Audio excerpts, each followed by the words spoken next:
1945 5 दिसंबर को दोपहर के 2:10 यूएस नेवी के 5 टॉर्पीडो बॉम्बर विमान फ्लोरिडा से टेक ऑफ करते हैं। इस उड़ान को कहा जाता है फ्लाइट 19। अपना एक 3 घंटे का रूटीन ट्रेनिंग मिशन करना, यानी कुछ ऐसी स्पेशल उड़ान नहीं थी ये, अपने रेगुलर ट्रेनिंग मिशंस कंडक्ट करने के लिए उड़ान भर रहे थे। फ्लाइट में 14 क्रू मेंबर्स हैं जिन्हें लीड किया जा रहा है एक फ्लाइट लीडर के द्वारा, जो कि बहुत ही एक्सपीरियंस्ड पायलट हैं और एक वॉर वेटरन भी हैं। ये 5 प्लेन्स उड़ान भर के ईस्ट की डायरेक्शन में फ्लाई करते हैं फ्लोरिडा से। सब कुछ नॉर्मल चल रहा है, मौसम काफी साफ है, लेकिन उड़ान भरने के करीब 2 घंटे बाद इनके स्क्वाड्रन लीडर रिपोर्ट करते हैं कि अचानक से इनके कंपस में प्रॉब्लम्स आ रही हैं। इनका कंपस काम करना बंद कर जाता है। ये अपना बैकअप कंपस निकालते हैं, लेकिन बैकअप कंपस भी फेल। इन्हें पता नहीं इनकी पोजीशन कहां पर है एक्चुअली में। ये बाकी प्लेन के पायलट से पूछते हैं और उनके भी इंस्ट्रूमेंट मैल फंक्शन करने लग रहे हैं। स्क्वाड्रन लीडर का नाम है लेफ्टिनेंट चार्ल्स कैरल टेलर, और कंपस खराब होने के बाद काफी कंफ्यूजिंग से मैसेजेस सुनने को मिलते हैं रेडियो ट्रांसमिशन से। टेलर कहते हैं, both my compasses are out and I am trying to find Fort Lauderdale Florida. I'm over land but it's broken. I'm sure I'm in the Keys but I don't know how far down and I don't know how to get to Fort Lauderdale. मौसम अब धीरे धीरे बिगड़ता जा रहा है। शाम के 4:56 टेलर को लगता है कि उनके विमान एक्चुअली में गल्फ ऑफ मैक्सिको के ऊपर पहुंच चुके हैं, इसलिए अब उन्हें ईस्ट की डायरेक्शन में फ्लाई करना होगा वापस फ्लोरिडा जाने के लिए। इसलिए अब वो बाकी सारे अपने प्लेन्स को कमांड देते हैं कि ईस्ट की डायरेक्शन में फ्लाई किया जाए।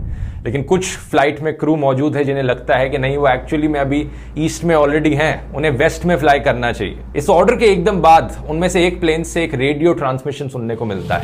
Damn it, if we could just fly west, we would get home. Head west, damn it. यानी कि बाकी क्रू मेंबर्स को शक है कि एक्चुअली में उन्हें वेस्ट में फ्लाई करना चाहिए वापस घर लौटने के लिए। लेकिन मौसम बिगड़ता रहता है, सूरज ढल जाता है और अंधेरा हो जाता है। इस वक्त माना जाता है कि ये प्लेन्स एक्चुअली में 370 किलोमीटर ईस्ट में थे फ्लोरिडा के। शाम के 7:04 PM पर टेलर की तरफ से आखिरी रेडियो ट्रांसमिशन आता है। All planes close up tight. We'll have to ditch unless landfall. We all go down together. और इसके बाद ये पांचों के पांचों प्लेन हमेशा के लिए गायब हो जाते हैं। आज के दिन तक इन प्लेन्स के बारे में हम नहीं जानते कि ये कहां पर हैं, इनके साथ क्या हुआ। फ्लाइट 19 के गायब होने के बाद एक search and rescue Mariner aircraft take off करता है 13 लोगों के क्रू के साथ। इसका मिशन है इस फ्लाइट 19 को ढूंढना। ये ढूंढने निकलता है और ये भी गायब। पहले फ्लाइट 19 के 14 लोग गायब और अब इस Mariner search and rescue aircraft के 13 लोग गायब। इसके बाद कई दिनों तक एक बहुत ही बड़ा air and sea search operation बुलाया जाता है, उस समय का one of the largest search operations इन दोनों फ्लाइट्स को ढूंढने के लिए। लेकिन कोई अता पता नहीं चलता, ना तो कोई बॉडी मिलती है किसी इंसान की, ना ही एयरक्राफ्ट का कोई टूटा हुआ हिस्सा मिलता है, एकदम गायब। इंटरेस्टिंग चीज यह है कि जहां पर ये दोनों प्लेन्स गायब होते हैं, उस एरिया को आज के दिन हम बर्मुडा ट्रायंगल के नाम से जानते हैं। Over the past 50 years, 3,000 ships and 100 planes have gone missing in a mysterious stretch of water in the Atlantic Ocean. Ships have gone missing, planes have gone missing. Known as the Devil's Triangle. A source of intrigue, legend, and fear. This is the Bermuda Triangle. Bermuda triangle बताया जाता है समुद्र का एक बहुत ही mysterious हिस्सा, जहां पर 100 से ज्यादा विमान और जहाज गए और गायब हो गए, जिनका कोई अता पता नहीं चला।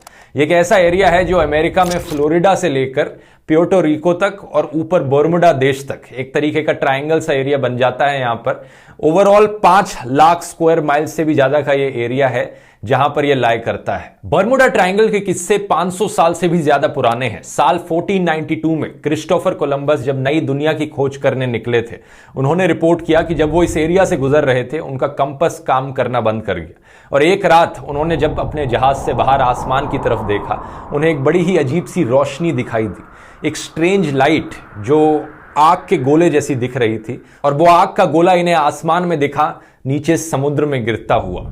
यहां से शुरू होती है ये मिस्ट्री और आने वाली सदियों में कई नाम दिए गए इस जगह को।